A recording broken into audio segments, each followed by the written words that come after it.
جھوٹی باتوں پر لوگ بہت جلدی اعتبار کر بیٹھتے ہیں، بھروسہ کر بیٹھتے ہیں۔ دھوکہ کرنے والا، جھوٹ بولنے والا اتنے اچھے انداز میں، اتنے خوبصورت انداز میں سمجھاتا ہے کہ انسان کو جلدی یقین ہو جائے، جیسے کہ کہیں پر کوئی کم مال لگائیں گے بہت زیادہ منافع ہوگا، فلاں کریں گے فلاں کریں گے، دنیاوی زیادہ منفیات حاصل ہوں گی، تو لوگ جلدی بھروسہ کر بیٹھتے ہیں۔ اور جب دھوکہ ہوتا ہے تب پتہ چلتا ہے کاش ہم نے اس کی بات مانی نہ ہوتی، کاش ہم نے اس کی رائے مشورے کو نہ مانا ہوتا تو آج ہم اس نقصان سے بچ جاتے۔ یقیناً آخرت کا بھی یہی معاملہ ہے۔ بغیر تحقیق کیے، بغیر سمجھے، بغیر سوچے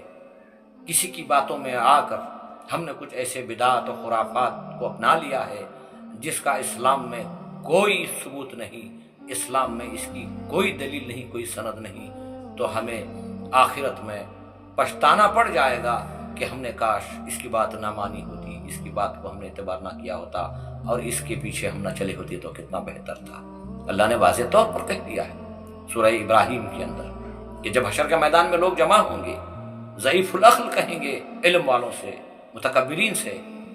کہ ہم نے ساری زندگی تمہیں فالو کیا، تمہاری بات مانتے رہے، مال وقت سب کچھ ہم نے آپ کے کہنے پر لٹایا، لیکن آج یہ کیا بات ہے کہ ہم مجرم ہو کر کھڑے ہیں، کچھ مدد کرو ہماری۔ تو وہ کہیں گے کہ نہیں، ہدایت سے ہم بھی خالی تھے، ہمیں ہدایت نہیں ملی تھی، اگر ہمیں ہدایت ملتی تو تمہیں بھی ہم ہدایت کی باتیں سناتے، ہدایت کے راستے پر لگاتے، ہم بھی گمراہ تھے، تم بھی گمراہ ہو۔ دوستو، موت سے پہلے پہچانو کہ اسلام کے تقاضے کیا ہیں، موت سے پہلے پہچانو کہ اللہ ہم سے کیا چاہتا ہے، موت سے پہلے پہچانو کہ ہمیں خبر میں کیا پوچھا جائے گا،